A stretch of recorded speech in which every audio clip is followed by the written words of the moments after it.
અને એવું નહીં કે આ બ્રહ્માંડની અંદર આવા કરોડો કરોડો અલગ અલગ બીજા બ્રહ્માંડો છે. ખાલી આ પૃથ્વીનું જે સૌર મંડળ છે, જે બ્રહ્માંડ છે, જે અવકાશ છે, એની સિવાય ખૂબ જ મોટું વિશાળ આપણી કલ્પનાથી પરે એવા કરોડો કરોડો બીજા પણ બ્રહ્માંડો છે. કેમ ખબર પડે? કારણ કે ભાગવતમાં એક કથા છે કે જ્યાં બ્રહ્માજીને થોડું અભિમાન આવે છે કે ભાઈ હું બ્રહ્મા છું, એમ કે લાવને ભગવાનને મળી આવું. તો ભગવાનને મળવા જાય છે તો દ્વારપાલો અટકાવે છે કે રૂકો, કે પૂછવું પડશે ભગવાનને, તમને અંદર આવવા દેવા. કે હું પૂછવું પડે, હું બ્રહ્મા છું એમ. એવા ભગવાને બ્રહ્માજી આવ્યા છે. બ્રહ્માને તો એમ કે ભાઈ આપણે બ્રહ્મા એમ સર્વશ્રેષ્ઠ જીવ છું, હે ને, એમ થોડું અહમ કે એમાં એપોઇન્ટમેન્ટ શું કયો બ્રહ્માજી આવ્યા છે એટલે તરત આવવા દેશે. તો દ્વારપાલો જાય છે અંદર અને ભગવાનને કહે છે બ્રહ્મા આવ્યા છે. ભગવાન કહે છે કે એને પૂછો કે કયા બ્રહ્મા આવ્યા છે.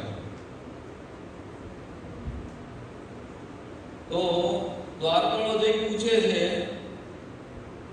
કે ભગવાન પૂછી રહ્યા છે કે કયા બ્રહ્માજી આવ્યા છે.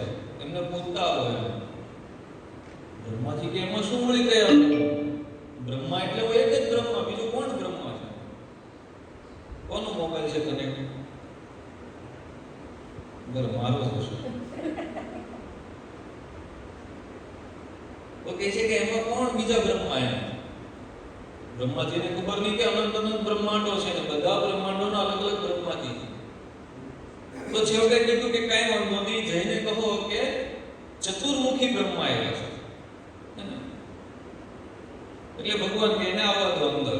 બ્રહ્માજી અંદર જાય છે, હજી તો પાઉં ખોલે છે તો અંદર જુએ છે કે પોતાના સિવાય કેટલા કેટલા બ્રહ્માજીઓ, કોઈ 2 મુખ વાળા, કોઈ 10 મુખ વાળા, કોઈ સહસ્ત્ર 100 મુખ વાળા, એને કોઈ 1000 મુખ વાળા. તો અનંત અનંત બ્રહ્માજીઓ છે ત્યાં.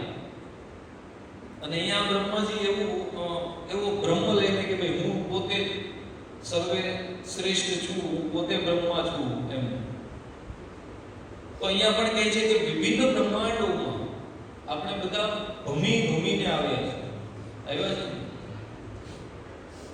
અને આવી રીતે ભ્રમણ કરતા કરતા કોઈ એક સૌભાગ્યવાન જીવ, બધાને પ્રાપ્ત નથી થતો.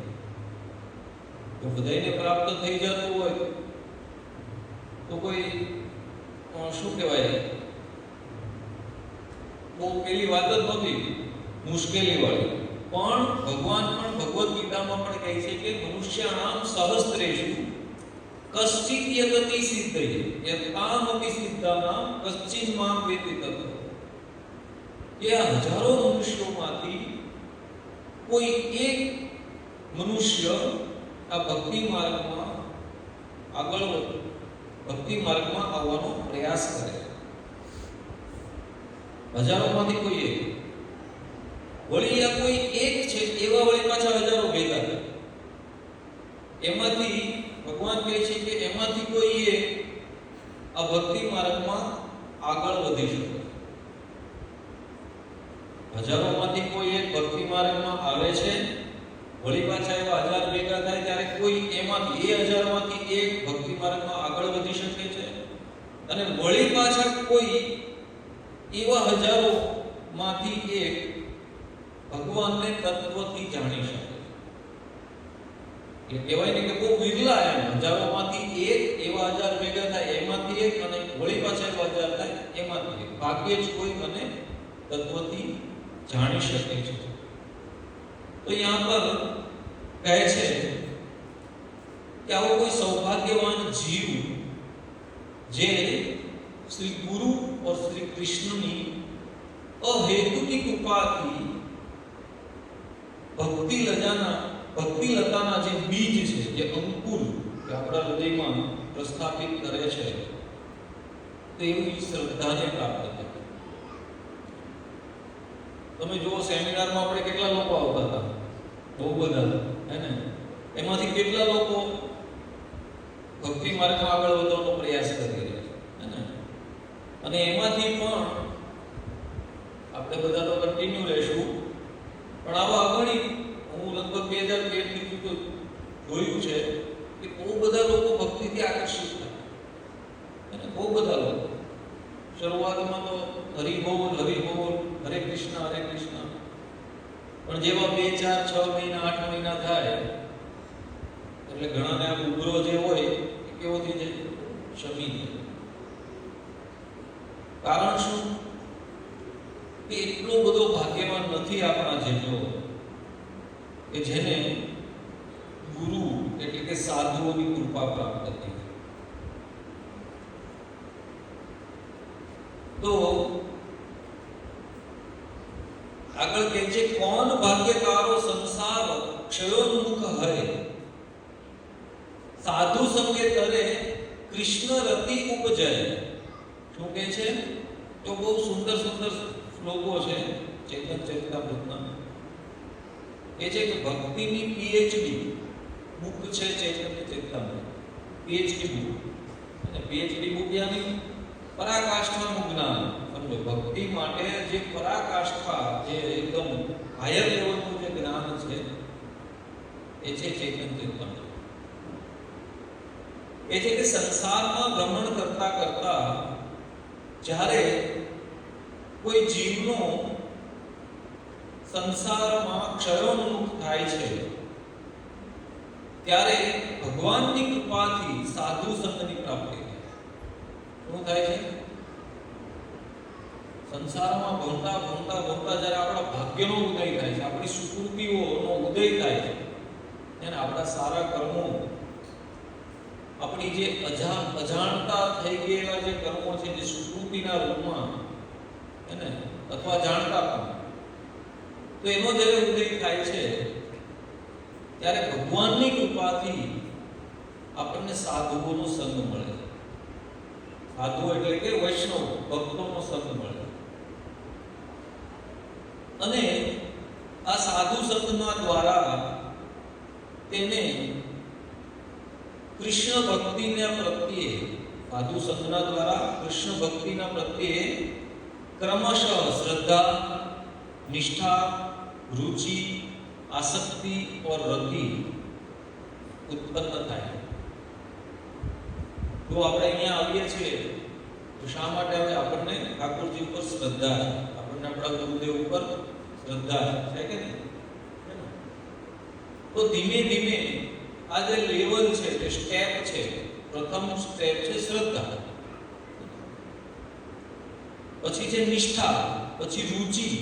અત્યારે શ્રદ્ધા છે પણ એટલી બધી રુચિ નહીં હોય કે આમાં ભગવાનનું નામ નિરંતર લઈએ, અને આ બધું આપણને શરૂઆતી અવસ્થામાં કદાચ ના પણ અનુભૂતિ હોય, પણ એ ધીમે ધીમે જેવી રીતે પહેલું ધોરણ, બીજું ધોરણ, ત્રીજું ધોરણ, જેમ ભણીને આપણે આગળ વધીએ છીએ ને ગ્રેજ્યુએટ થઈએ છીએ, એવી જ રીતે ભક્તિ માર્ગમાં પણ ક્રમશઃ આગળ વધવું પડે છે. ડાયરેક્ટ કોઈ આવીને એમ કહે કે મને કૃષ્ણ પ્રેમ પ્રાપ્ત થઈ જાય તો એવી રીતે કંઈ થશે નહીં. કારણ કે ભગવાન જુએ છે, શું જુએ છે? આપણો પ્રયાસ. એવું પણ નથી કે આ જન્મમાં આ શરીરમાં નહીં થઈ શકે, એવું પણ નથી. અને આ શરીરમાં, આ જન્મમાં પણ થઈ શકે છે. આધાર છે આપણી તીવ્રતાઓ. આપણી કેટલી તીવ્રતા છે એના દ્વારા નક્કી થાય છે કે આપણે ભગવત પ્રેમની પ્રાપ્તિ ક્યારે કરી શકીશું. કહે છે કે કૃષ્ણ યદि કૃપા કરે કોણ ભાગ્યવાન હૈ, ગુરુ અંતર્યામી રૂપે શિખાય આપને. શું કહે છે? કે સંસારમાં ભ્રમણ કરતે હુએ કોઈ ભાગ્યવાન જીવના પ્રત્યે करुणा वरुणालय श्री कृष्ण की अहेतु की कृपा, एवी अहेतु की, कोई हेतु वगैरह की, है ना? यानी कि स्वार्थ, है ना, કે હું કંઈક તમને આપીશ તો તમે મને કંઈક આપશો, આ હેતુ છે. પણ ભગવાન કેવી રીતે કૃપા કરે છે? અહેતુકી. શા માટે ખબર છે? આપણે શું આપી શકવાનું ભગવાનને? કેવું આપી શકવાના? કાંઈ કદાચ માની લો કે આપણે એવું અભિમાન કરીએ કે નહીં મેં મારું ઘર બાર વેચીને મેં ભગવાનની સેવામાં લગાવી દીધું છે. યોગ્ય છે? એ કોણે આપ્યું? એમણે જ આપ્યું. કદાચ તો એમ કે નહીં મેં તો ઘર બાર તો ઠીક છે, મેં આ શરીર પણ સમર્પિત કરી દીધું. હું 24 કલાક ભગવાનની સેવા જ કરું છું. ભગવાનના મંદિરમાં સાફ સફાઈ કરું, ઓલ્ટરની સેવા, ભગવાનના વિગ્રહની સેવા કરું છું, આવું જ કરું છું. મેં મારું શરીર પણ આપી દીધું. તો પણ શું? તો પણ ભગવાનની કૃપા પ્રાપ્ત થશે? નહીં થાય. કારણ આપણી પાસે જે કંઈ પણ છે, એક એક શ્વાસ છે ને, કોણે આપેલું? ભગવાને આપેલું. એમાંથી કદાચ આપણે થોડું અર્પણ કરી દઈએ, એથી ભગવાન શું પ્રસન્ન થશે? પણ ભગવાન અહેતુકી, જેવી રીતે પિતા પોતાના પુત્ર કે પુત્રી ઉપર જેવી રીતે પ્રસન્ન થાય, એને બહુ બધી ખાદ્ય સામગ્રી ઘરે લઈએ અને એમાંથી આપણું બાળક આપણને એક નાનકડું એવું એક દ્રાક્ષનું દાણું આપણને આપે કે લો પપ્પા તમે ખાઓ, કેવો આનંદ આવે. એટલે આપણને ખબર છે કે 5 કિલો આપણે જ લાવ્યા છે, જાતે લઈ ના ખાઈ શકીએ, પણ એમાં એટલો આનંદ નહીં આવે જેટલું એક બાળક એના પિતાને ખવડાવશે, હે ને, તો એટલો આનંદ નહીં આવે. तो करुणा वर्णालय श्री कृष्ण की अहेतु की कृपा जब हो जाती है तब क्या मिलता है? भक्ति, साधु का संग मिलता है. डायरेक्ट तो भगवान भक्ति नहीं दे देते, साधु का संग दे देते. तो साधु का संग ही हमारे लिए सब कुछ, वो ही हमको भगवान तक पहुंचाने वाले हैं, है ना. हमारे में कोई ऐसी योग्यता है क्या कि हम भगवान तक पहुंच सके? अगर होती तो इतने साल बीत गए कि नहीं? किसी के 20, 25, 30, 33 बीत गए, बीत गए कि नहीं? हुआ क्या कभी ऐसा कि चलो माला जपते हैं, भगवान का नाम लेते हैं, मंदिर जाते हैं? हुआ? कोई वैष्णव भक्त हमारे संग में आए, हमको उसकी संगति प्राप्त हुई, तब जाके तो ये सब मिला है हम सबको, है कि नहीं? तो श्रद्धावान जन है भक्ति अधिकार, उत्तम मध्यम कनिष्ठ श्रद्धा अनुसार. कैसे मिलती है? श्रद्धा के तारतम्य से, श्रद्धा के जो लक्षण, श्रद्धा की जो क्या है, उसकी जो लेवल है श्रद्धा का, क्योंकि सबकी श्रद्धा अलग अलग स्तर पे है. तो श्रद्धा का जो स्तर है भक्तों के लिए, तो उसी माध्यम से भक्त को, कनिष्ठ भक्त, मध्यम यानी कि श्रद्धा युक्त भक्त को मध्यम भक्त कहते हैं, और उत्तम श्रद्धा युक्त भक्त को उत्तम महाभागवत कहा जाता है. जिसमें कम श्रद्धा है, मान लो बहुत सारे भक्त हैं मंदिर में, है कि नहीं, लेकिन जो कम श्रद्धावान भक्त है ना, उसको कनिष्ठ भक्त कहते हैं. कनिष्ठ भक्त जो थोड़ी श्रद्धा विकसित कर लिए है, उसको क्या कहते हैं? मध्यम भक्त कहते हैं, मध्यम श्रद्धा युक्त भक्त. और जो उत्तम श्रद्धा युक्त है, जिसमें बहुत ही श्रद्धा है भगवान के लिए, गुरु महाराज के लिए, साधु के लिए, उसको क्या कहते हैं? महाभागवत कहा है. तो जितनी श्रद्धा हम अपने अंदर डेवलप कर सकेंगे, उतना सब ये नीति नियमों का हम फॉलो करेंगे, पालन कर पाएंगे. और वरिष्ठ उत्तम भक्त यानी कि साल के आधार पर उसकी गणना नहीं की जाती. यानी ये भक्त 20 साल से है तो ये बहुत वरिष्ठ है, ऐसा नहीं. कैसी चेतना विकसित कर ली है उसने शास्त्रों के माध्यम से। देखो मान लो हम स्कूल में जाते थे कि नहीं, तो टीचर एक जैसा पढ़ाते थे सबको, है ना, बोलो क बोलो ख, है ना, एक जैसा सिखाते थे। क्या सब बच्चे एक जैसा सीखते थे? नहीं सीखते थे। क्यों? कोई बच्चा ऐसा था जो अपने टीचर की बात एकदम दृढ़ता से मानता था, वो बच्चा जल्दी सीख लेता था, है ना। उस बच्चे का हैंड राइटिंग, उसकी बोलने की जो छटा, वो सब अलग होती है। और जो बच्चा अपने टीचर के, अपने गुरु शिक्षक के वाक्यों पर विश्वास नहीं करता है, वो कुछ सीख पाएगा क्या? नहीं सीख पाएगा। तो खामी किसमें है? सिखाने वाले में नहीं, अपनी श्रद्धा, है ना, मन में कितनी श्रद्धा हमने विकास किया है उसके ऊपर आधार रहता है। तो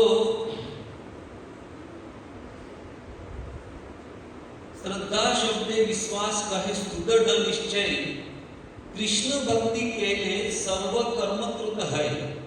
क्या बताते हैं यहाँ पे? कि कृष्ण भक्ति करने से हमारा इस मनुष्य जीवन में सब कुछ प्राप्त हमें हो जाएगा। क्या हो जाएगा? कृष्ण की भक्ति करने से हमको सब कुछ प्राप्त हो जाएगा। शास्त्रों में उदाहरण है, भागवतम में बहुत सारे उदाहरण के, जिसको धन चाहिए उसको धन मिला, जिसको जो चाहिए वो मिला, भगवान की कृपा से, है ना। ऐसे सुदृढ़ निश्चयात्मक विश्वास का नाम ही श्रद्धा, है ना, कि भगवान मेरा रक्षण अवश्य करेंगे, मेरी जो भी नीड है, जो भी जरूरत है, वो अवश्य पूरा करेंगे। ऐसा अगर हम दृढ़ निश्चय कर ले, और वो निश्चय यानी कि वो विश्वास का नाम ही श्रद्धा, है ना। श्रद्धा और विश्वास में थोड़ा सा ही अंतर है।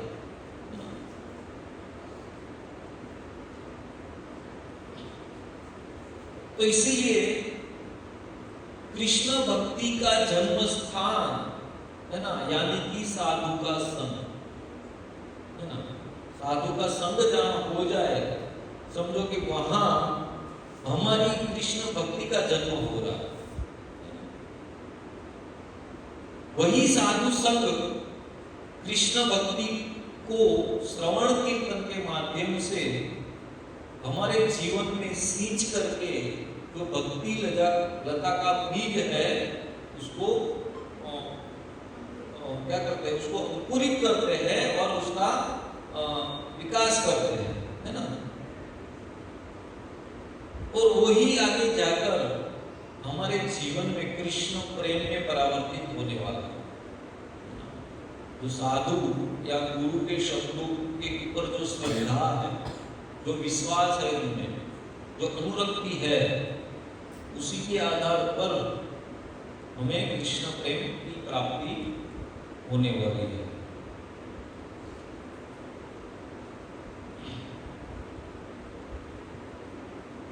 भागवतम में कथा है मृगारी की। नाम सुना है किसी ने? मृगारी सुना? हाँ, मृगारी। तो उसके जीवन चरित्र से हम देखते हैं कि ये साधु का संग है वो कितना प्रबल होता है ना। कहते हैं ना कि साधु संग सर्वशास्त्र कहे, सब शास्त्रों में साधु संग के ऊपर भार दिया गया। लव मात्र साधु संग सर्व सिद्धि है। लव मात्र यानी बहुत ही थोड़े समय के लिए भी अगर शुद्ध साधु का, शुद्ध भक्त का अगर हमें संग हो जाता है तो सर्व सिद्धि है, यानी कि सब कुछ सिद्ध हो जाता, सब कुछ प्राप्त हो जाता है ना। तो ये मृगारी के माध्यम से हम इस बात को समझने का प्रयत्न करते हैं। मृगारी कौन था मालूम है? शिकारी था, बहुत बड़ा शिकारी। तो जंगल में रहता था और पशुओं को मार मार के खाता था। छोटे छोटे पशु होते ना, हिरण, जो खरगोश आदि वगैरह को मार के खाता था। लेकिन मारने का स्टाइल भी अलग था, उसका तरीका, है ना। मारना यानी कि मार देते, ऐसे नहीं मारता था वो। पहले क्या करता था, वो पशु के हाथ पैर तोड़ता था, है ना, उसको बहुत ही तड़पाता था। और बाद में बहुत तड़पाने के बाद में उसको मार के खाता था। तो एक बार नारद जी उस रास्ते से निकल रहे थे, तो उसने कराहने की आवाज सुनी। किसी पशु कोई दर्द से करा रहा था, तो उस ओर देखा तो देखने को मिला दृश्य कि कोई मृग था और वो बहुत ही दर्दनाक अवस्था में था। उसके पैर या अलग अलग जो हड्डियां थी वो टूटी हुई थी और वो दर्द से, पीड़ा से वो दुखी हो रहा था।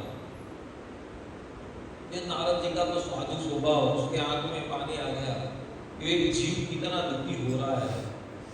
तो उस दिशा में जाने लगे उसको बचाने के लिए, उसको कुछ मदद करने के लिए। तो थोड़ा आगे उसने देखा कि कोई शिकारी पड़ा हुआ और वो शिकारी ये सब देख रहा। तो जैसे नारद मुनि वहां जाते हैं उसको ठीक करने के लिए, कुछ हेल्प करने के लिए, तो शिकारी रोक देता है कि वहां पे ही रुक जाओ, खड़े रह जाओ, उसको छूना मत। तो नारद मुनि वहां पे जाते हैं मृगारी के पास कि मैं तो उसकी मदद करना चाहता हूँ, बड़ा दुखी है, तो चलो हम मिलके करते हैं। तो बोले कि नहीं, मैंने ही उसकी ऐसी दशा की है। क्यों क्यों तुम ऐसा क्यों कर रहे हो? तो बोला कि अगर मैं ऐसा नहीं करूंगा तो खाऊंगा क्या? इसको मार के तो मैं खाने वाला हूं। तो नारद जी बोले कि ठीक है, तो इसको तुम मार ही डालो। ऐसा करो कि तुम उसको मार डालो, लेकिन इसको ऐसा तड़पाने का क्या मतलब है? तो मृगारी क्या बोला मालूम? कि मुझे ये सब देखने में बहुत ही आनंद आता है। बोलो, है ना, मुझे ये सब देखने में बहुत ही आनंद आता है। तो पहले मैं आनंद लेता हूँ, बाद में मैं और आनंद के लिए उसको खा जाता हूँ। तो नारद जी बताते हैं कि ऐसा मत करो। बोले क्या क्या होगा ऐसा करने से? कि तुम्हें पाप लगेगा। कि तुम इसको मारना चाहते तो एक झटके में मार दो, तुमको कम पाप लगेगा। लेकिन तुम उसको जितना तड़पाते हो उतना तुम्हारा पाप बढ़ता जाता है। तो तुम ऐसा मत करो। तो बोला कि वो क्या होता है पाप? कि ये पाप कर्म है, जो तुम इसको मारते हो तो तुम्हारा पाप कर्म बनता है, और ये पाप कर्म के फल के स्वरूप ये जो पशु जिसको तू मार के खा रहा है, अगले जन्म में वो तुझे मार के खाएगा। क्या सच कह रहे हो आप?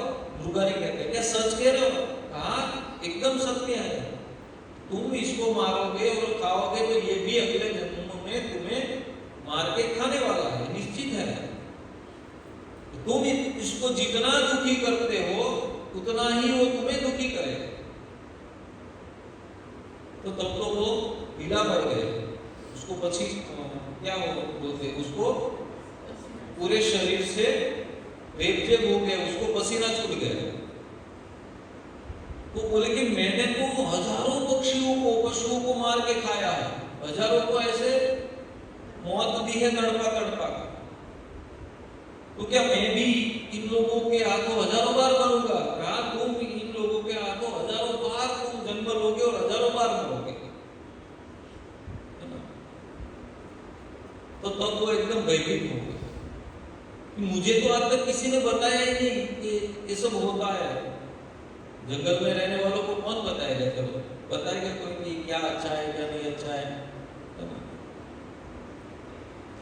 तो बोलता है कि मुझे तो आज तक किसी ने बताया ही नहीं। तो नारद मुनि कहते हैं कि तुम नहीं जानते, इसका मतलब ये नहीं कि तुम्हें पाप नहीं भोगना पड़ेगा, तुम्हें भी भोगना पड़ेगा। तो बोलता है कि इससे बचने का कोई उपाय है क्या? ये पाप कर्म जो भोगने पड़ेंगे, इन लोगों के हाथों मरना पड़ेगा, इससे बचने का कोई उपाय है? तब नारद मुनि कहते हैं कि हाँ उपाय है, इससे बच सकते हैं। बोले कैसे? तो क्या बोला नारद मुनि ने? तो भगवान का नाम, क्या? हरे कृष्णा कृष्णा कृष्णा हरे हरे, हरे राम राम राम हरे हरे। बोला कि तुम अभी के अभी घर जाओ, तुम्हारे पास जितना भी सामान है वो वैष्णव में या साधु संतों में बांट दो। सिर्फ शरीर पे एक धोती और तुम्हारी जो पत्नी है वो भी उसके शरीर पे सिर्फ एक साड़ी, जितने जरूरत है एक बार पहनने के वस्त्र उतने ही बात कर, इसके अलावा सब कुछ दान कर दो। वो बोला कि दान कर दूंगा तो मैं खाऊंगा क्या? सब कुछ दे दूंगा, आप बोले कि इसको मत मारो, तो चलो नहीं मारता, तो मैं खाऊंगा क्या? नारद मुनि बोले कि तुम्हारे भोजन का व्यवस्था मैं कर दूंगा। तो बोले ठीक है। साधु के शब्दों के ऊपर विश्वास किया, श्रद्धा की, घर गया, सब कुछ दान दे दिया। वो और उसकी पत्नी आ गए जंगल में। बोला अब क्या करोगे महाराज जी? तो बोले कि छोटी सी कुटिया बनाओ और वहां बैठ के निरंतर भजन करो, भगवान के नाम का जप करो और साधु संतों की सेवा करो, उसका संग करो, इतना करना। मैं तुमको प्रतिदिन भोजन भेजता रहूंगा। ऐसे 2-5 मिनट ही ये चर्चा हुई और नारद मुनि चले गए। अभी हुआ क्या? कुटिया बनाई, उसकी बीवी और वो रहने लगे उसकी पत्नी के साथ। आजू बाजू के गांव वालों को पता चला कि ये शिकारी अब साधु हो गया है, वैरागी हो गया, विरक्त हो गया। तो पहले तो लोग डरते थे इससे, लेकिन अब वो मिलने जा रहे हैं सब लोग। और कोई साधु या संतों के यहाँ जाते हैं मिलने के लिए, दर्शन के लिए, कोई खाली हाथ जाता नहीं, तो कुछ ना कुछ खाद्य सामग्री लेके जाते खाने के लिए। तो मृगारी बहुत ही प्रमाणिक था अपने गुरु के वचनों से, क्योंकि गुरु ने बोला था नारद जी ने कि मैं तुम्हें भोजन पर्वत भेजता रहूंगा, लेकिन तुम उसका संग्रह मत करना, एक टाइम के लिए जितना तुम्हें चाहिए उतना ही रखना, शाम को क्या होगा उसका विचार नहीं करना, तुमको मिल जाएगा। तो ये क्या करता था मृगारी? ये बहुत सारा आता था, लेकिन 2 लोग के लिए जितना चाहिए उतना लेकर बाद में लौटा देता था कि आप किसी जरूरतमंद को दे दो या किसी साधु संत को दे दो। तो ऐसे निर्वाह चल रहा था। मृगारी को लग रहा है कि मेरे गुरु महाराज मुझे भोजन भेज रहे हैं, तो बहुत ही अच्छा भजन हो रहा था। तो कई वर्षों के बाद नारद जी अपने मित्र पर्वत मुनि के साथ फिर से वहां से गुजरे। तो नारद मुनि जी को स्मरण हुआ कि कई वर्षों पहले एक मृगारी को मैंने यहाँ पे हरिनाम में लगाया हुआ है, तो चलो जाकर स्थिति देखते हैं कि भी वो कहाँ है, क्या कर रहा है। तो जैसे ही उसकी कुटिया के ओर जाने लगे तो मृगारी का ध्यान हुआ कि अरे ये तो मेरे गुरु महाराज तो एकदम दौड़ के उसकी ओर वो भी जाने लगा। अभी सदाचार के माध्यम से देखे तो जब गुरु की उपस्थिति हो तब उसको देखते ही दंडवत करना है ना। तो जैसे ही मुगारी दंडवत करने जाता है तो नीचे देखते कि बहुत सारी चीटियां दंडवत नहीं कर रहा। गुरु सामने होते हुए भी वो दंडवत नहीं कर रहा है। क्या किया उसने? जो अपना ऊपरी वस्त्र था उससे थोड़ा हल्के से वो चीटियों को थोड़ा दूर किया और बाद में उसको दंडवत किया। गुरु महाराज ने देखा, बहुत ही खुश हुए नारद, बहुत ही प्रसन्न हुए। उसके मित्र को बता रहे थे, देखो देखो मित्र, ये मृगारी है। एक समय ये बहुत बड़ा शिकारी हुआ करता था, लेकिन आज देखो एक छोटी सी चींटी को भी कितनी सुहृदयता से, है ना, एकदम उसको उसकी हिंसा ना हो, इतना भी वो ध्यान रख रहा है ना। तो गुरु महाराज ने आशीर्वाद दिया कि मैं तुमसे बहुत ही प्रसन्न हूं। अपनी कुटिया में ले जा रहा है, उसकी आत्मा स्वागत कर रहा है। तो देखो बाद में कहता है कि गुरु महाराज आप बहुत सारा भोजन हमारे लिए भेजते हो, ऐसे किया करो कि कम भेजो, हमें इतनी भोजन की आवश्यकता नहीं रहती, है ना। तो यहाँ पे 2-5 मिनट का भी एक साधु, एक गुरु का संग हो जाता है। इसको, एक शिकारी को, एक ऐसे पापी व्यक्ति को जिसके कोई ऐसे कर्म नहीं है इस जन्म में कि उसको गुरु की प्राप्ति हो, है ना। लेकिन यहाँ पे बताया ना कि हमारे करोड़ों करोड़ों पहले के जन्म का कोई एक ऐसा सुकृति होना, फल अगर हमारे सामने आके उदित हो जाता है तो उसके माध्यम से हमको गुरु की प्राप्ति हो जाती है। तो इसीलिए हमारे जीवन में गुरु यानी कि साधु की संगति होना बहुत ही आवश्यक है।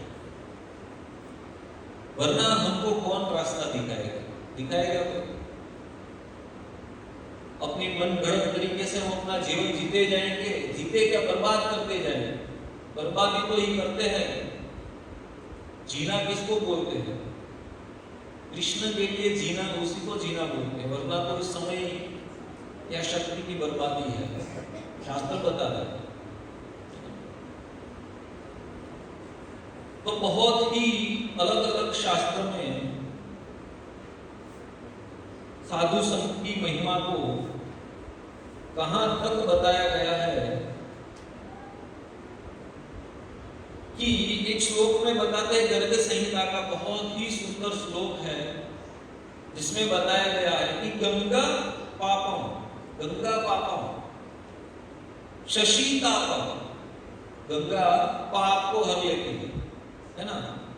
गंगा में जो व्यक्ति स्नान करता है उसके पाप नष्ट हो जाते हैं। शशि तापम, शशि यानी चंद्रमा, वो ताप को हर लेता है ना, जो गर्मी है वो हर लेता है। दैन्यम कल्पतरुरत पापम तापम तथा दैन्यम सत्य साधु समागम। क्या है कि कल्प वृक्ष दीनता को हर लेता है। कल्प वृक्ष हमारी गरीबी को हर लेता है। अगर हम बहुत ही गरीब है, कल्प वृक्ष के नीचे जो भी हम मांगते हैं वो प्राप्त हो जाता है, हमारी गरीबी को हर लेता है। और साधु संग, साधु का समागम क्या हर लेता है? कहता है कि ये तीनों को हर लेता है। साधु का संग हो जाए तो ये संसार के जो ताप है वो भी नष्ट हो जाएगा, हमारे जीवन के जो पाप है वो भी नष्ट हो जाएगा, है ना। और हमारी जो गरीबी है वो भी नष्ट हो जाएगी। अभी तो गरीबी हम पैसे, धन नहीं होने को ही गरीबी बोलते हैं, लेकिन ये गरीबी नहीं है, भक्ति नहीं है ना, ये सबसे बड़ी गरीबी। धन तो मिल जाएगा, है ना। जैसे वो खमण के साथ जैसे चटनी फ्री में मिल जाती है, वैसे भक्ति के साथ ये सब फ्री में मिल जाता है। धन, ऐश्वर्य, पद, प्रतिष्ठा, मान, सम्मान, ये सब भक्ति के साथ फ्री में मिलता है। और गंगा क्या करती है? गंगा हमारे पापों का नाश करती है। लेकिन फिर से जैसे सूरत में आए हरिद्वार से, फिर से चालू, क्यों अगले साल फिर हो आएंगे, होता है कि नहीं ऐसा? लेकिन साधु का संग क्या करता है? शास्त्र में बताया गया, मैं नहीं कह रहा हूं, आपको शायद अतिशयोक्ति लगे। शास्त्र का श्लोक है कि बोलते कि साधु गंगा से भी महान है। मैंने आपको बताया था, मालूम है, जब कुंभ में जाने की बात हुई तब कि कुंभ में जाके क्या करना बताया था? साधुओं का संग करना है ना। स्नान तो ठीक है, पर्व था, उत्सव है स्नान का, लेकिन वहां जाके साधुओं की संगति वो सबसे दिव्य स्नान है। अगर चाहे त्रिवेणी संगम में अगर डुबकी नहीं लगा पाए तो कोई दुख की बात नहीं, कोई चिंता का विषय नहीं, लेकिन अगर साधुओं की संगति ना कर पाए वहां जाकर भी तो बहुत ही बड़ा दुख है। तो गंगा तो पाप का नाश करती है, लेकिन पाप करने की वृत्ति तो बनी रहती कि नहीं? ऐसा व्यक्ति देखा अभी तो कुंभ में तो सब जाकर आए, तो कोई व्यक्ति आपके जान पहचान में अगर ऐसा हो तो कुंभ में जाकर आए और पूरा बदल गया, अभी तो पाप करना ही नहीं, अभी ये अंधा रसम नहीं खाना है, टीवी नहीं देखना है, ये नहीं करना है, वो बदल गया, क्या जीवन बदल गया किसी का? लेकिन अगर एक शुद्ध साधु का संग मिल जाए तो क्या होती है? ये पाप करने की जो वृत्ति होती है, उसी का ही नाश हो जाए। देखो, पाप नाश होना ही बड़ी बात है या पाप करने की वृत्ति नाश होना ही बड़ी बात है? पाप तो नाश होंगे तो फिर से जमा कर लेंगे, हम तो बहुत अच्छी तरह से माहिर है उसमें, पाप को स्टोर करने में, है कि नहीं? मैं तो हूं, आप लोग तो शायद नहीं होंगे। तो लेकिन ये साधु का संग क्या करता है? हमारे अंदर जो पाप करने की वृत्ति है उसका ही नाश कर देता है ना। तो धीरे धीरे क्या होगा? शुद्ध होते जाएंगे। वरना तो क्या होगा, यहाँ पे पाप करेंगे, गंगा जाएंगे, पाप धोआएंगे, फिर से आएंगे, फिर से पाप करेंगे, फिर से गंगा जाएंगे, धोआएंगे, ये तो क्रम बना रहेगा, है ना, इसका कोई एंड नहीं है। तो इसीलिए साधु गंगा से भी पवित्र है। देखो यहाँ पे 3 प्रकार के लोगों से संग करने से 3 प्रकार की बुद्धियां कैसे होती है, स्कंद पुराण में बताया गया है कि नीच के संग से बुद्धि नष्ट होती है। अगर कोई नीच व्यक्ति, यानी कि जो शास्त्र के विरुद्ध अगर कोई कर्म करते हैं, उसकी संगति हम करेंगे तो क्या होगा? हमारी बुद्धि भी वैसी हो जाएगी, हो जाती है कि नहीं? और मध्यम श्रेणी के लोगों के साथ उठने बैठने से बुद्धि मध्यम स्थिति में आ जाती है ना। और श्रेष्ठ पुरुषों के साथ समागम होने से बुद्धि कैसी हो जाती है? श्रेष्ठ हो जाती है ना, बुद्धि श्रेष्ठ हो जाती है। लेकिन ये कलयुग, ये अभी के जो समाज की स्थिति है उसको देखकर भगवान भी कंफ्यूज हो जाता है। देखो, भगवान आ रहे हैं कि नहीं? युगे युगे, हर युग में आ रहे हैं ना, संभवामि युगे युगे। क्यों आते हैं? परित्राणाय साधूनां विनाशाय च दुष्कृताम्, है ना, साधुओं का रक्षण करने के लिए आते हैं और दुष्टों का विनाश करने के लिए हर बार आते कि नहीं? लेकिन अभी का जो युग चल रहा है तो भगवान कंफ्यूज हो रहे हैं कि देखो भगवान कब कब आते हैं। या तो बहुत बड़ा दुष्ट हो जाता है कोई, रावण है ना, हिरण्यकशिपु जैसा कोई बहुत बहुत ही महापापी हो जाते हैं, उसके लिए भगवान आते हैं ना। और दूसरा कि प्रहलाद, ध्रुव, है ना, अर्जुन, भीष्म पितामह, ऐसे बहुत बहुत बड़े भक्त है, उसके लिए भगवान है कि नहीं, मानते हो? लेकिन अभी की स्थिति क्या है? अभी 90% जो लोग हैं वो कैसे हैं? वो ना ही बड़े पापी है कि जिसके लिए भगवान आना चाहे कि चलो ये बहुत बड़ा पापी है तो मैं जाकर उसका वध करूंगा, ऐसा भी कोई नहीं हो रहा है। और कोई बहुत बड़ा भक्त भी नहीं हो रहा है कि उसके रक्षण के लिए भगवान आ जाए, है ना।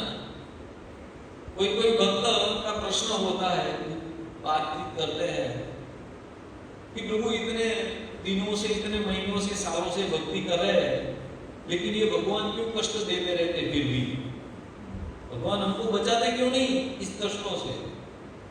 तो क्या हमारे भक्ति की पराकाष्ठा इतनी उच्च स्तर पे है कि भगवान हमें इन कष्टों से उबारने के लिए आएंगे? उबारते ही है, हमें पता नहीं चलता। जैसे हमारा पैर टूटना होता है तो छोटी सी खरोच आके रुक जाती है, ये क्या है? भगवान की हेल्प ही है, तो भगवान हमें बचाते हैं। तो भगवान सोच रहे हैं कि ये लोग क्या कंफ्यूजन में, कुछ करना ही नहीं चाहते, नहीं इतना बड़ा पाप करना चाहते कि मैं जाकर उसका उद्धार करूं, कि नहीं इतना बड़ा भक्ति करना चाहते कि मैं उसके पास जाऊं। तो करना क्या चाहते हैं लोग, है ना? लोग करना क्या चाहते हैं? तो भगवान सोच रहे हैं कि ये कैसे पता चले ये लोग क्या करना चाहते। तो तब भगवान ने विचार किया कि मैं उसके साथ रहूंगा, तब जाकर तो पता चलेगा कि ये लोग क्या करना चाहते हैं। तो भगवान कौन से स्वरूप में आते हैं हमारे बीच?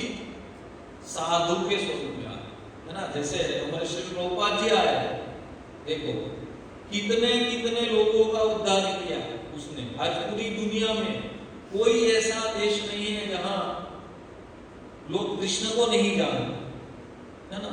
एक समय था जब प्रभुपाद जी फोटो दिखाते थे कृष्ण का, तो क्या लोग बोलते थे? ये तो कोई ग्वाला है ना, कोई गाय चराने वाला है लड़का, ये सांवरा सा, है ना। कोई कृष्ण को जानते नहीं थे उन दिन विदेशों में।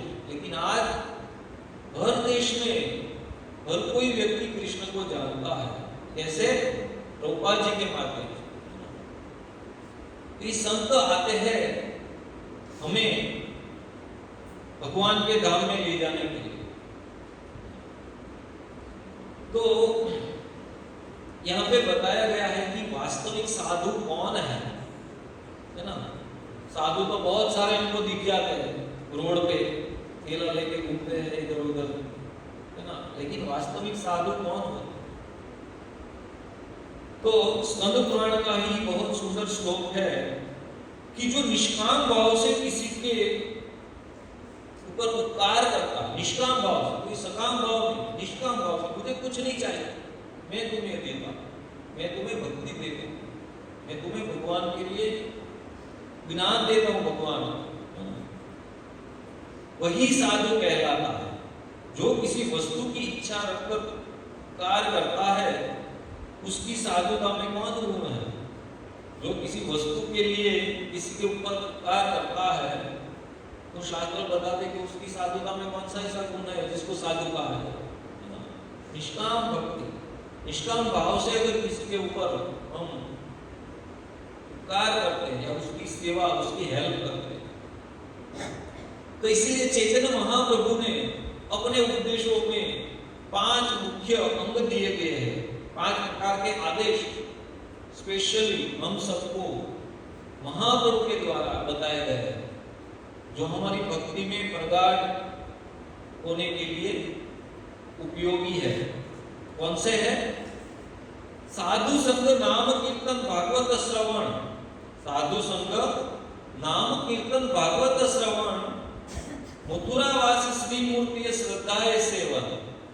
क्या बताते हैं कि मनुष्य को चाहिए कि सबसे पहले क्या? भक्तों की संगति करे, भक्तों की संगति करे। पहला, भगवान के पवित्र नाम का कीर्तन करे, भगवान के नाम का जप करे, भगवान के नाम का कीर्तन करे, नाम जप। पहला है साधु संग, दूसरा है नाम जप, तीसरा है भागवत श्रवण, शास्त्रों का अध्ययन, शास्त्रों का अध्ययन कीजिए, शास्त्रों का श्रवण कीजिए। और चौथा है मथुरावास, मथुरावास यानी धामवास। मथुरा यानी सिर्फ मथुरा ही नहीं, यहाँ पे शास्त्र में जो दिया गया है कि मथुरावास यानी चलो मथुरा होके आएंगे, वृंदावन नहीं जाएंगे, बरसाना नहीं जाना, यहाँ तो मथुरा का लिखा है। मथुरावास यानी धामवास, भगवान के जो धाम है ना, जगन्नाथपुरी है, अयोध्यापुरी है, वृंदावन है, मथुरा है, गोकुल है, बरसाना है ना, बहुत बहुत जो धाम है भगवान के जितने, तो धामवास यानी कि हमें भगवान के धामों में जाकर वास करना है ना। कितना ऐसे शास्त्रों की पद्धति नहीं है, लेकिन मैं बताना चाहूंगा प्रभुपाद जी हमारे लिए उपदेश दे रहे धामवास के लिए कि ज्यादा से ज्यादा 1 हफ्ता अगर वृंदावन जाए, 1 हफ्ता वहां पे रुके, साधु संतों की, वैष्णवों की सेवा करे, ब्रजवासियों की सेवा करे, भगवान के मंदिरों का दर्शन करे और फिर से लौट आए। क्यों मालूम है? कई भक्त पूछते हैं कि हम वृंदावन जाके सेट हो जाए तो कैसा। अभी पिछले हफ्ते एक प्रभु जी का फोन आया, तो मैं बोला कि वहां जाके क्या करोगे, क्योंकि बस वहां जाके हम रहेंगे और भजन भक्ति करेंगे। मैंने पूछा तो खाने पीने के लिए क्या करोगे, कि वहां शॉप खोल देंगे, वहां दुकान खोल देंगे। तो मैं बोला कि अगर आपको वहीं दुकान खोलनी है तो यहीं रहो, दुकान यहीं खुली रहने दो और मन वहां खुला रहने दो। वहां जाके क्या होता है, सिंपली मैं आपको बताऊं कि हमारा लेवल इतना हुआ नहीं कि हम ब्रज की महिमा को, ब्रजवासियों की महिमा को हम अच्छी तरह से जान पाए। क्या होता है, वहां जाते हैं 7-8 दिन तो बहुत मजा आता है, यात्रा में जाते हैं ना तो बहुत आनंद आता है, लेकिन 1, 1.5, 2, 6 महीना अगर हम वहां पे गुजारते हैं तब जाके हमें क्या होगा, दोष दिखने लगे। धाम में भी हम दोष देखने लगेंगे कि यहाँ पे ये है, ये कितनी गर्मी पड़ती है, ये हो रहा है, ये हो रहा है। तो वहां जाकर कुछ भक्ति अर्जित करने के बजाय हम धाम का अपराध करने लगे, है ना। वो बहुत बड़ा क्या है हमारे लिए, दुखदाई है। दुखदाई यानी कि हमारे लिए बहुत बड़ा वो है जिसके द्वारा हम भक्ति से दूर चले जाए, है ना। तो इसीलिए वहां पे सेटल तब तक नहीं होना है जब तक हमारे गुरु महाराज हमें नहीं कहते, है ना। तो यह है धामवास, मथुरावास यानी धाम। वैसे मंदिर ही धाम ही है, मंदिर ये हम अभी कहाँ पे बैठे, धाम में ही तो है। ऐसा नहीं है कि वृंदावन जाएंगे वही धाम। हर संडे मंदिर में आते हैं, हफ्ते में 2-3 बार बीच में भी आ जाते थे, धामवासी है ना। रेगुलरली हमें मंदिर जाना चाहिए और श्रद्धा तथा सम्मान पूर्वक अर्च विग्रह की पूजा करे, यानी कि विग्रह सेवा। आप बोलोगे कि विग्रह सेवा यानी कि हम भी घर में भगवान के विग्रह लाके प्रतिष्ठित करते और यहाँ पे हो रही ऐसी सेवा करो, है ना। विग्रह सेवा तो उसी को बोला जाता है कि नहीं। लेकिन अगर ऐसा नहीं हो, यहाँ जैसी तो हमसे होगी ही नहीं, है ना। यहाँ स्पेशल इतने पुजारी है तब जाकर भगवान की सेवा हो पाती है। घर से हमारी सेवा कैसे होगी, फिर भी भगवान रीत जाते हैं। लेकिन क्या करना है, ये जो राधा दामोदर है वही हमारे भगवान।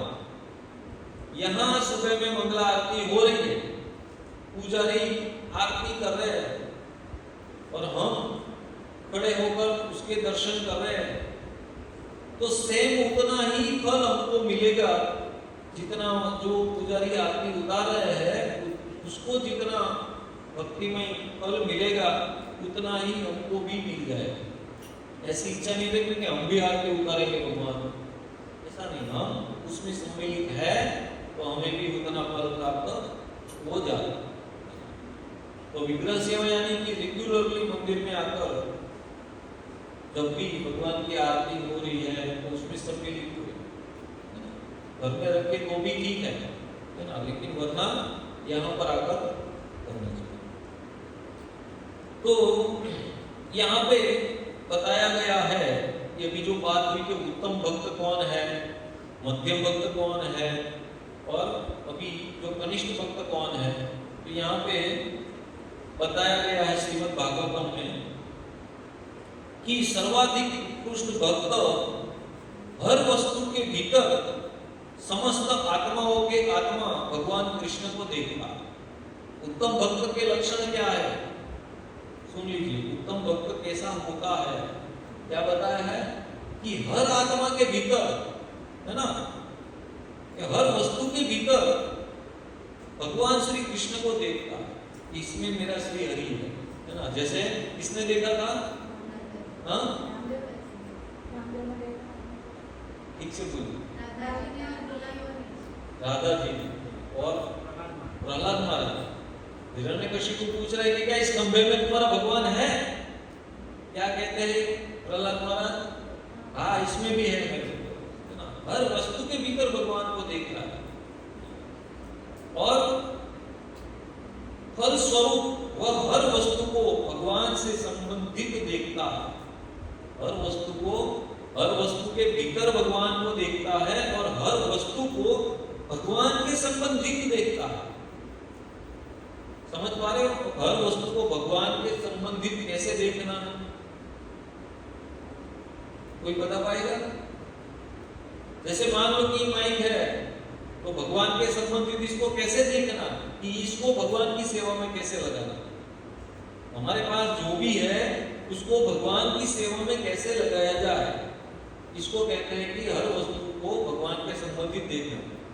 हमारे संबंधी, हमारे साथ इसका कनेक्शन नहीं है, ये भगवान की संपत्ति है और भगवान की सेवा के लिए। समझ पा रहे हो, इसको कहते हैं भगवान के संबंधित हर वस्तु को देखना। और यह समझता है कि प्रत्येक विद्यमान वस्तु भगवान के भीतर नित्य स्थित है। प्रत्येक जो विद्यमान वस्तु है वो नित्य भगवान के अंदर भी स्थित है ना। देखो भगवान भगवद गीता में एक श्लोक में बता रहे हैं सुंदर कि यो मां पश्यति सर्वत्र, यो मां पश्यति सर्वत्र सर्वं च मयि पश्यति तस्याहं न प्रणश्यामि स च मेना प्रणश्यति। यानी कि जो मुझे सर्वत्र देखता है, जो व्यक्ति मुझे सर्वत्र देखता है, यानी कि सूरज में भगवान है, चंद्र में भगवान है ना, वायु में भगवान है, सब जगह आग में भगवान है, सब में। तो और जो मुझे सर्वत्र देखता है और जो मुझ में सब कुछ देखता, सब कुछ मुझ में ही देखता। समझ पा रहे हो, मुझे सर्वत्र देखता है और मुझ में सर्वत्र देखता, मुझ में ही सब कुछ देखता। यानी कि मेरा धन कौन है, कृष्ण है। मेरा मन कौन है, कृष्ण है। मेरा तन कौन है, कृष्ण है। सब कुछ उसी में ही देखना है ना। तो कहते हैं भगवान कैसे व्यक्ति के लिए मैं कैसा हूं, उनके लिए मैं तो, उनके लिए न तो मैं कभी अदृश्य होता हूं, उनके लिए भगवान कहते हैं मैं कभी अदृश्य नहीं होता हूं और न वह मेरे लिए अदृश्य हो। देखो इतना बड़ा वो है भगवान की सोच हमारे बारे में कि मैं तो उनके लिए कभी अदृश्य नहीं होता हूं, लेकिन वो भी मेरे लिए कभी अदृश्य नहीं होता। यानी कि भगवान हमें देखते, भगवान की कृपा दृष्टि हमारे ऊपर बनी रहे, है ना। कोई ऐसा उदाहरण आपके जहन में आ रहा है कि जिसके ऊपर भगवान की दृष्टि बनी रहती है, भगवान उसको देखते रहते हैं? काफी सारे भक्त हैं, लेकिन नजदीक के ही भक्त को हम देख लें, नरसिंह मेहता, भगवान को वो नहीं पुकारते कि भगवान आओ मेरी हेल्प करो, पुकारते कभी कितने भी कष्ट हो, लेकिन भगवान उसको देखते रहे कि इसको क्या चाहिए, है ना, और बार बार आते रहते। क्यों? क्योंकि नरसिंह मेहता के लिए सब कुछ भगवान में ही था, है ना। तो ये है सर्वोत्तम भक्त का लक्षण। दूसरा है मध्यम भक्त। मध्यम भक्त कैसा होता है? द्वितीय कोटि का भक्त जो मध्यम अधिकारी कहलाता है, भगवान को अपना प्रेम अर्पित करता है, वह भगवान के समस्त भक्तों का निष्ठावान मित्र होता है, वह अज्ञानी व्यक्तियों पर दया करता है, जो अबोध है और उनकी उपेक्षा करता है, जो भगवान से द्वेष रखते हैं। क्या कहता है कि जो अबोध है और उनकी उपेक्षा करता है, जो भगवान से द्वेष रखते हैं। जो भगवान से द्वेष रखते हैं ना, उसकी उपेक्षा करता है मध्यम भक्त। नहीं नहीं, तुम मेरे भगवान को ये कह रहे हो, जाओ तुम इधर मत आना, तुम मेरे साथ बात मत करना, उसका द्वेष करता है, ये तो मध्यम भक्त। और प्राकृत भक्त, प्राकृत यानी कि अभी नया नया जो भक्त है, वो भक्त मंदिर में अर्च विग्रह की श्रद्धा पूर्वक पूजा में लगा रहता है, यानी कि भगवान को प्रणाम करता है, भगवान की सेवा करता है भगवान के मंदिर में, किंतु अन्य भक्तों के प्रति या सामान्य जनता के प्रति उचित रीति का आचरण नहीं करता। भगवान को नमन करता है, भगवान को प्रणाम करते हैं, सब कुछ करता है, लेकिन जो अन्य अन्य भक्त है उसके प्रति शिष्टाचार नहीं दिखा रहा। यह है कनिष्ठ भक्त, यानी कि जो अभी भक्ति सीख रहा है। वह प्राकृत भक्त अर्थात भौतिकतावादी भक्त कहलाता है। जैसे हम कहते हैं ना कि दो नावों में पैर रखकर सवार होने वाला, इसको ये भी चाहिए और ये भी चाहिए, दोनों चाहिए, है ना। तो ऐसे भक्त अभी 9 सीखे भक्त हैं मेरे जैसे, तो वो प्राकृत भक्त है कि वो भी सीख रहे हैं और निम्नतम पद पर स्थित माना जाता है। ऐसे भक्त जो निम्नतम जो पद है उसके पर स्थित होते हैं, यानी कि अभी भक्ति में इतना आगे नहीं बढ़े होते, है ना। तो इसीलिए हमको शुद्ध महान वैष्णव भक्तों की संगति करनी चाहिए, ताकि हम उससे कुछ सीखें और हम अपनी भक्ति में आगे बढ़े। देखो पद्म पुराण का वो श्लोक यहाँ पे कोटेशन दिया गया है, जो गंगा जी के स्नान से भी शुद्ध भक्तों का संग है, ये बता रहा है। शायद पहले आपको लगा होगा कि ये प्रभु जी संतों की महिमा गंगा जी से भी ज्यादा बता रहे, लेकिन ये मैंने पढ़ा है इसलिए बोल रहा हूँ। गंगादि सर्वतीर्थेषु, गंगा आदि सर्वतीर्थेषु, गंगा देवी सभी जो नदियां हैं पवित्र, यो नर स्नाति सर्वदा, यो नर स्नाति सर्वदा, यह करोति सताम संग तयो सत्संगो वरः। क्या बता रहे कि जो मनुष्य सदा गंगा आदि संपूर्ण तीर्थों में स्नान करता है तथा जो केवल साधु पुरुषों का संग करता है, उनमें साधु संग करने वाला पुरुष ही श्रेष्ठ है। पद्म पुराण में बताया गया है इस श्लोक, है ना, कि हर रोज अगर गंगा में स्नान करने वाला कोई मनुष्य है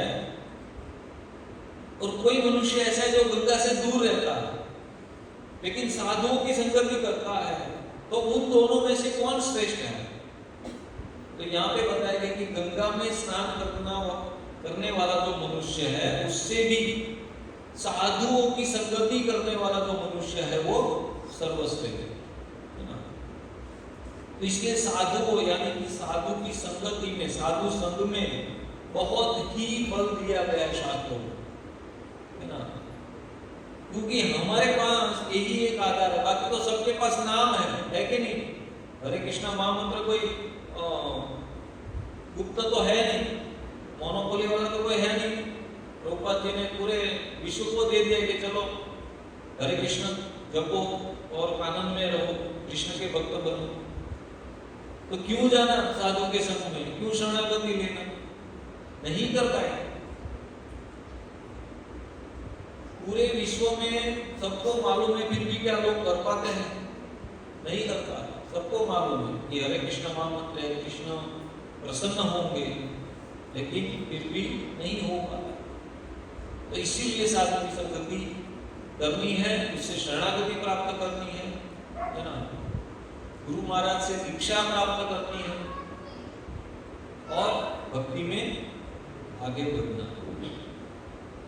तो इसीलिए ये टॉपिक मैंने आज पसंद किया है कि अभी यहाँ पे जो हम बैठे हैं वो लगभग 1-2 साल से या उससे भी पुराने हम लोग भक्त हैं, लेकिन देखा जाए तो हम भक्ति में आगे बढ़ने का प्रयास तो कर रहे हैं, लेकिन बढ़ रहे हैं क्या, नहीं बढ़ पा रहे। क्यों नहीं बढ़ पा रहे? क्योंकि लंगर तो लगा के रखा है। मालूम है, 2 भाई थे, रात में उसको नदी पार करनी, तो नाव वाले को बोला चलो सामने किनारे ले चलो, तो बोला मैं नहीं आऊंगा, नाव खड़ी है, तुमको चाहिए तो ले जाओ। तो दोनों भाइयों ने नक्की किया, ठीक है चलो हम थोड़ी देर तू चला ना, थोड़ी देर मैं चलाऊंगा, पहुंच जाएंगे सामने किनारे। ठीक है, बैठ गए नाव में और चलाने लगे चप्पू, ऐसे करके ऐसे करके। 1-2 घंटे बड़े भैया ने चलाई, बाद में मैं थक गया, छोटे तू चला, तो छोटा चलाने लगा। 1-2 घंटे उसने चलाई, तू सामने इतनी बड़ी नदी है कि किनारा क्यों नहीं आता है? तो ऐसे करते करते सुबह होने लगी, तो सुबह होने लगी तो जैसे थोड़ा थोड़ा दिखने लगा, तो चप्पू तो चल रहा है, नाव में बैठे हैं, लेकिन नाव आगे नहीं बढ़ रही। क्या प्रॉब्लम है? पीछे देख रहा है तो लंगर तो छोड़ा ही नहीं, नाव बंधी हुई थी, है ना। तो वैसे हमारे लंगर भी बंधे हुए है कि नहीं? चप्पू तो चला रहे, हरे कृष्णा कृष्णा कृष्णा हरे हरे, हरे राम राम राम हरे, है ना। चप्पू तो बहुत चला रहे, लेकिन नाव आगे बढ़ नहीं रही, है ना। तो लंगर कौन खोलेंगे? हमारे गुरु महाराज। हमारे अंदर जितने भी ये जो आसक्ति के जो बंधन है वो कौन खोलेंगे? गुरु महाराज। इसीलिए हमको भक्ति मार्ग में धीरे धीरे क्रमशः आगे बढ़ना है। काउंसिल में किसी को छुट्टी नहीं लेनी है, सबको कंपल्सरी हाजिर रहना है, ताकि हम दीक्षा के स्तर पर पहुंचे, है ना। धीरे धीरे बहुत कुछ अच्छा सीखने वाला है, आपको आनंद आएगा वो सब सीखने में, जानने में, है ना। ताकि 2 साल 3 साल के बाद हम भी दीक्षा के स्तर पर पहुंचे, है ना। सबको गुरु महाराज की शरणागति लेनी है कि नहीं लेनी है? किन को नहीं लेनी है? सबको लेनी है ना। तो धीरे, बहुत ही इजी है भक्ति, कोई टफ नहीं है, भक्ति बहुत ही सिंपल है ना, बहुत इजी है। लेकिन उसमें धैर्य रखना जरूरी है ना, उसमें धैर्य रखना जरूरी है। इसलिए धीरे धीरे धीरे मैं और आप सब भक्ति में आगे बढ़ना चाहते हैं, और मैं और आप जुड़े रहेंगे इस्कॉन के साथ, गुरु महाराज के साथ, तो हम भी भक्ति में अवश्य आगे बढ़ेंगे। ठीक है, किसी का कोई प्रश्न है या किसी को कुछ कहना है तो कह सकते हैं। है किसी का कोई प्रश्न? देखो, प्रश्न होना ये बहुत अच्छी बात है। प्रश्न होना यानी बुद्धिमानी है, नहीं कि मूर्खता। प्रश्न होना यानी बुद्धिमानी है, कोई ऐसा मत समझे कि मैं प्रश्न पूछूंगा या पूछूंगी तो लोग ऐसा सोचते कि इसको ये नहीं मालूम क्या है ना। मैंने कहीं सुना था कि अगर प्रश्न पूछ भी लिया तो लोग एक बार मूर्ख समझेंगे, इसको ये नहीं मालूम। लेकिन अगर प्रश्न नहीं पूछा तो आजीवन मूर्ख ही बने रहेंगे। लेकिन प्रश्न पूछना मूर्खता नहीं है, ये तो गलत स्लोगन किसी ने लिख दिया था, लेकिन फिर भी अपनी जगह वो सही था। प्रश्न पूछना अच्छी बात है, अगर नहीं होता है तो भी अच्छी बात है कि आप लोग सब कुछ समझ गए इसलिए प्रश्न नहीं होता। मैं भी समझ लेता हूँ, ठीक है। प्रश्न के लिए एक बात बोली, जैसे बोला ना कि गंगा जी से भी बढ़कर है गुरु संगति। गंगा जी में पाप करने के बाद अपने पाप भूले जाते हैं, जबकि गुरु संगति में मति ही ऐसी हो जाती है कि बुरा काम नहीं करे, पाप नहीं करे, इसलिए वो श्रेष्ठ। श्रेष्ठ इसलिए शास्त्रों में बताया गया कि वो श्रेष्ठ। गंगा जी से किसी ने पूछा कि ये समस्त लोग आप में आकर अपने पाप धो जाते हैं, ठीक है नहीं? सब लोग जाते हैं गंगा में पाप धोते हैं। हम तो क्लीन हो गए, लेकिन गंगा अशुद्ध हो गई कि नहीं, पापमय हो गई ना, है ना। अभी तो कितने लोग जाके धोकर आ गए, देखो अभी पूरा समाज क्लीन लग रहा है कि नहीं, एकदम, है ना, साफ सुथरा। कितने लोग अपने पाप धोकर आ गए। तो गंगा को पूछते हैं कि आप में जो पाप आ गए, है ना, उसका शुद्धिकरण कैसे होगा? मालूम है किसी को? हाँ बताइए। हाँ, गंगा मैया कहती है कि मेरा शुद्धिकरण हो जाता। बोले कैसे? क्योंकि जो साधु लोग जो आते हैं और मुझ में स्नान करते हैं, तब जाके मुझ में जो पाप समा गए वो शुद्ध हो जाए। देखो गंगा स्वयं कह रही है ना। तो इतनी महिमा है साधु। लेकिन हम काउंसिल में जब आगे बढ़ते जाएंगे तब मालूम पड़ेगा कि साधु कौन है, किनको साधु माना जा सकता है। और कोई भगवाधारी व्यक्ति साधु नहीं हो सकता। तो ये शास्त्र में बताएगा कि साधु और ठग में क्या तफावत है ना। गंगाમાં આપણે સ્નાન કરી લીધા પછી પાપ ધોવાઈ જાય, પછી પાછા એક પાપ કરીએ ને તો ડબલ ટ્રિપલ થઈને આપણને પાછા મળે છે। માતાજી જો આ બધું ડરાવે જો આપણને, કોણ કોણ નહીં આવ્યું છે, બહુ ધ્યાન રાખજો ભાઈ। ગંગામાં એકવાર નાય તો પાપ ધોવાઈ જાય, પણ વળી પાછા પાપ કરીએ ને તો ધોવાઈ ગયેલા આવે ને ડબલ 3 ગણા થઈ જાય। એટલે નહીં, सच्ची बात है। तो इसलिए जो भी स्नान करके आए हैं वो एकदम ध्यान रखना सटीकता से, ठीक है। तो हम लोग अगर मंदिर से कनेक्ट रहेंगे, भक्तों से कनेक्शन में रहेंगे, तो धीरे धीरे धीरे धीरे हमारे मन में जो पाप करने की वृत्ति है उसका भी नाश हो जाएगा, ठीक है। और किसी को कुछ इधर से कुछ कहना है प्रभु जी वो में से देखो कुछ थोड़ा थोड़ा बोलने के लिए रखो अपने पास कुछ, ताकि सबको ज्ञान मिले थोड़ा थोड़ा, है ना। हाँ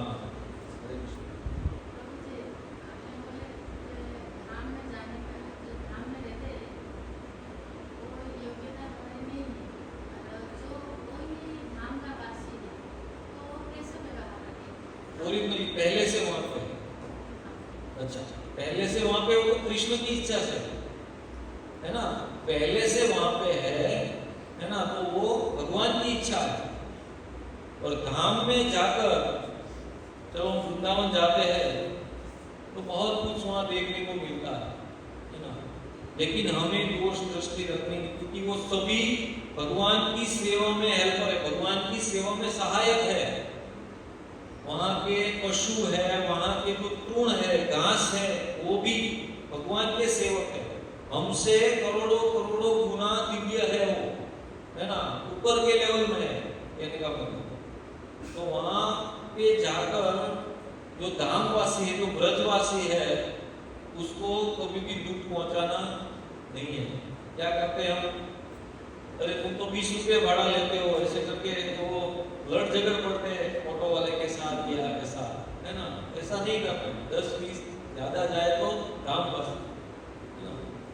यहाँ पे कोई कितना ले जाता है, कुछ कर सकते हैं क्या? वहाँ 10-20 के लिए वहाँ पे क्या करना, ठीक है, ऐसा नहीं करना है।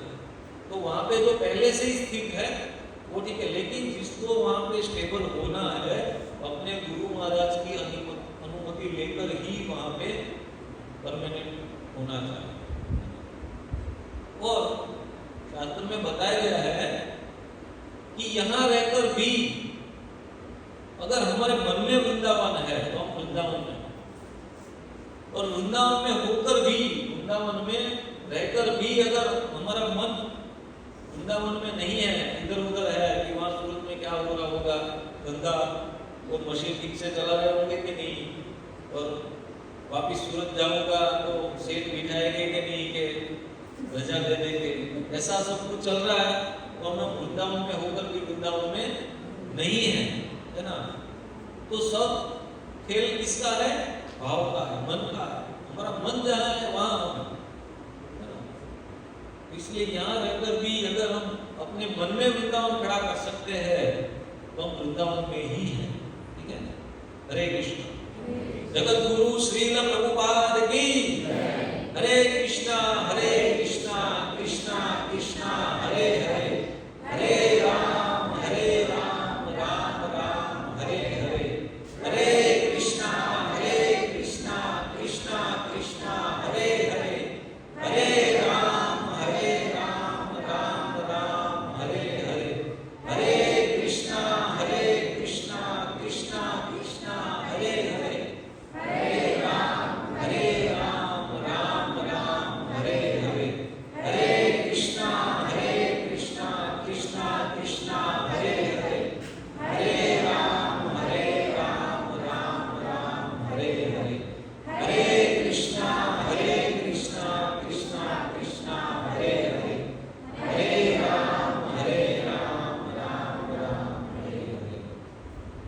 मेरे साथ साथ बोलिए, महाप्रसादे गोविंदे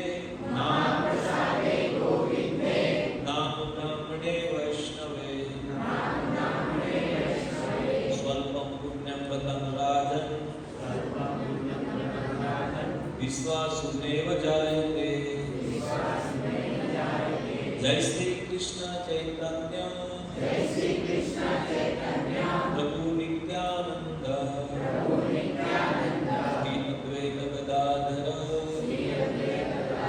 श्रीवासादि श्री गौर भक्त वृंद। हरे कृष्णा कृष्णा कृष्णा हरे हरे, हरे राम राम राम हरे हरे। श्री श्री राधा दामोदर महाप्रसाद की सबके लिए प्रसाद है, प्रसाद लेके ही जय। हरे कृष्ण।